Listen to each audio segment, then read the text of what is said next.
Bueno, Javier, seguimos atentos a la situación en Puerto Rico después de una serie de sismos que provocó graves destrucciones a la infraestructura, tanto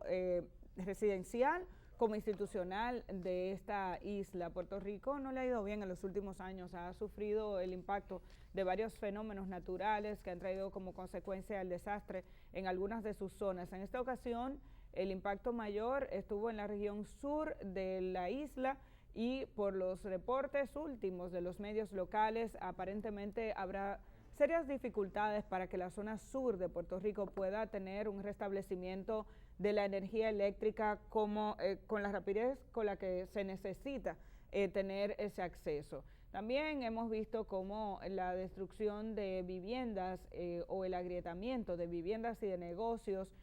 trae como consecuencia el que haya familias, más de 200 familias desplazadas, algunas de las cuales estarán desplazadas de manera permanente. ¿Qué significa eso? Que sus viviendas recibieron daños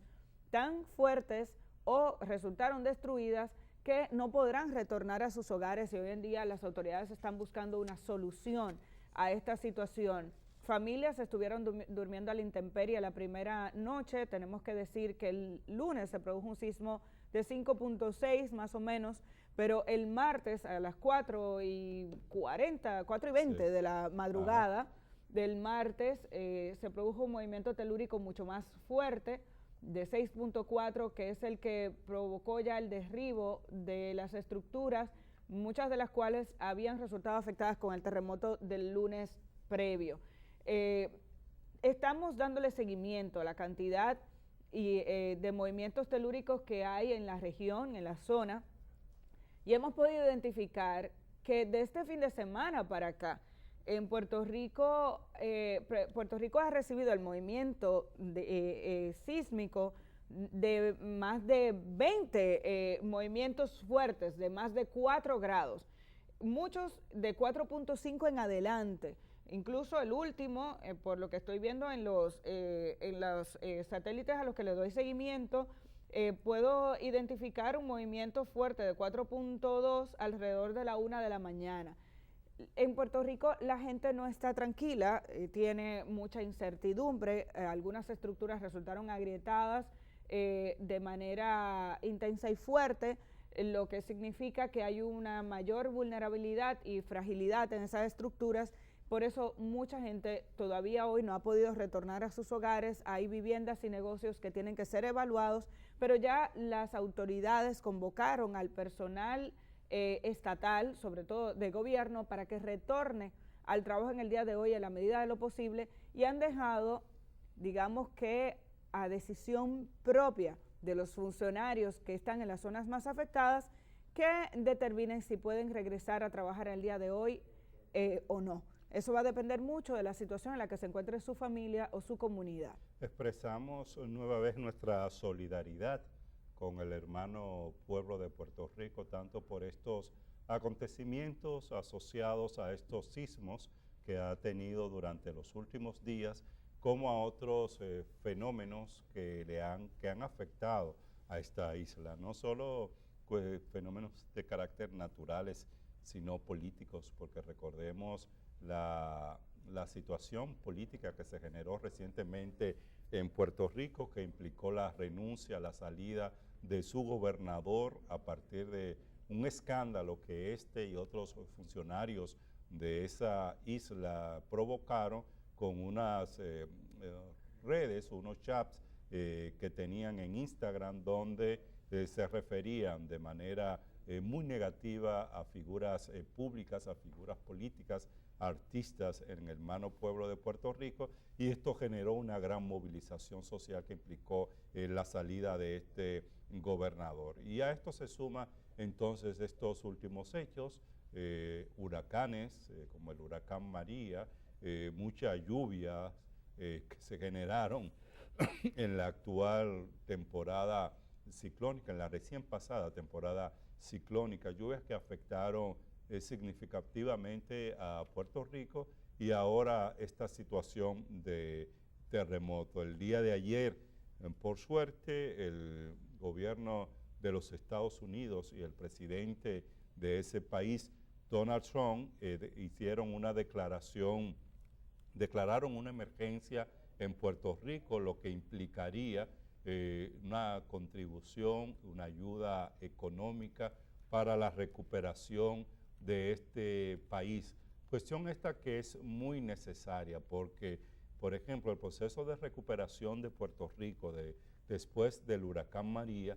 fue sumamente lento, costó mucho tiempo y esto tiene que ver en gran medida por el hecho de que recursos que debieron llegar de la administración norteamericana al final no llegaron en las cantidades ni con la urgencia que se había determinado y que requería esa situación de Puerto Rico. Lo que uno espera es que en esta oportunidad, esta declaratoria de emergencia implique que haya una ayuda, una solidaridad efectiva por parte de los norteamericanos con relación a Puerto Rico. El gobierno dominicano, el día de ayer, el presidente Danilo Medina expresó su solidaridad a los puertorriqueños y a la gobernadora de esta isla y bueno, lamentó el hecho de que este estado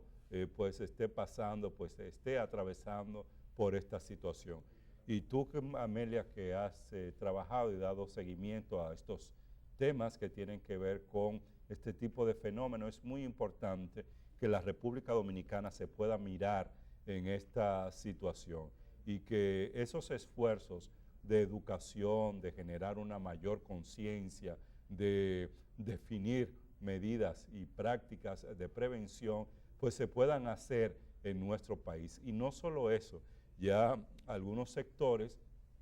lo vienen haciendo desde hace mucho tiempo, pero ahora con esta situación por la que atravesó Puerto Rico, lo reiteran, han planteado el hecho de que muchas de las edificaciones en nuestro país que se han hecho sin ningún tipo de control ni de regulación, pues puedan ser revisadas y que esa revisión y evaluación se pueda hacer en estos momentos para que, se tomen las medidas del lugar. Pero sí lo que se requiere es como por parte de la ciudadanía y de los organismos y de las instituciones de socorro en nuestro país, pues una mayor capacidad como para atender a la población en términos generales cuando se dan situaciones como esta y procurar que se dé el menor número de víctimas posibles. Mira, Javier, qué bueno que haces esta observación, porque cada vez que ocurre un fenómeno de este tipo y cuando vemos un desastre, nos preocupamos y empezamos a hacernos preguntas sobre las condiciones en las que está la República Dominicana y si tenemos las condiciones adecuadas como para poder soportar el impacto de un fenómeno como este. Lo primero que tenemos que aprender es que los fenómenos son naturales y los desastres no. Los desastres están muy vinculados incluso a los niveles de vulnerabilidad que tiene la población y a las condiciones de riesgo que tiene una población, y se lo pongo muy fácil.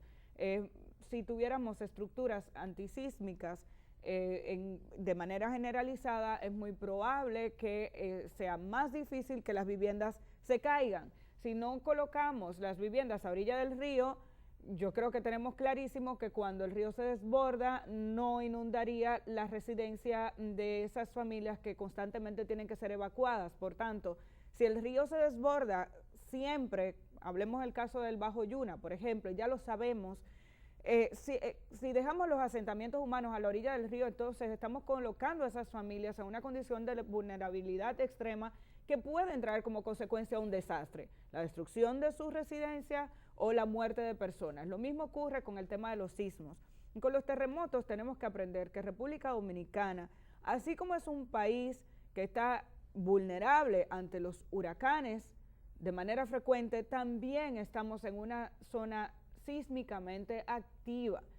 Hemos tenido mucha suerte, pero justo ahora, el 12 de este mes, dentro de 3 días, se cumple el 10º aniversario del fuerte terremoto que impactó Haití, que se sintió en República Dominicana, pero aquí no tuvo grandes consecuencias. Ahora acaba de ocurrir esto en Puerto Rico. tenemos que preguntarnos cuál es el nivel de supervisión que tienen las autoridades sobre las edificaciones que hacemos de manera permanente. Cada vez que recuerdo haber caminado por las calles destruidas de Haití y haber visto cada una de las víctimas mortales que estaban en sus calles y la gente que todavía 2 días y 3 días después fue rescatada debajo de los escombros, incluso algunos con vida, pienso en esas estructuras que constantemente se hacen en nuestros barrios sin que haya una supervisión adecuada. Pero ese nivel de vulnerabilidad no solamente lo tiene el que no le pone la varilla a la residencia, el que pega un bloque uno sobre otro. Ese nivel de vulnerabilidad también lo tienen muchos edificios en nuestro país que no han sido construidos con la adaptación del código actual, que fue reformado el reglamento sísmico de la República Dominicana incluso hace muy poco, entre el 16 y el 17, el 2016-2017. Por tanto, creo que lo que vale la pena es exhortar a la población dominicana, primero, a que pida evaluaciones de sus residencias, sobre todo las juntas de vecinos, aquellos que viven en edificios. Hay elementos que pueden ayudar a usted a identificar si vive en una residencia vulnerable. Algunas informaciones aparecen en la web a través de organismos importantes y recomendados como el FEMA. En adición a eso, pida en sus centros de trabajo que le enseñen los mecanismos de evaluación y de protección y de evacuación. Qué bueno que hemos dejado de reírnos cuando vemos la salida de gente de algunas instituciones bancarias o de instituciones de gobierno cuando se ha producido un terremoto fuerte en nuestro territorio. Pero tenemos que aprender más. Usted no sabe dónde usted se va a encontrar en el momento en que la tierra tiemble. Entonces tenemos que atravesar por un proceso de formación de la población dominicana. Se está trabajando con nuestros niños en las escuelas, pero a nivel de los trabajos de las empresas, tiene que hacerse un plan de evacuación que no es exclusivamente poner salida en un letrero. Es enseñarle a la gente a que lo haga incluso de forma automática. Yo quiero aprovechar y recomendarles que accedan a mi cuenta de Instagram. Anoche tuve una conversación, una entrevista con el ingeniero Leonardo Reyes Madera, que es especialista en construcciones sismorresistentes. Sostuvimos una conversación de alrededor de 30 minutos, está todavía en el en vivo o el live de Instagram de mi cuenta, @AmeliaDeschamps, ahí la pueden encontrar. En la medida de lo posible voy a subirla también a YouTube para que puedan escuchar algunas de sus recomendaciones relacionadas sobre todo con el tema vivienda, que fue el tema en el que centramos nuestra conversación. Pero teníamos que seguir hablando de esto para salvar vidas y evitar la pérdida de vidas humanas y sobre todo eso, y también de infraestructuras en nuestro país. Para eso tenemos que estar preparados.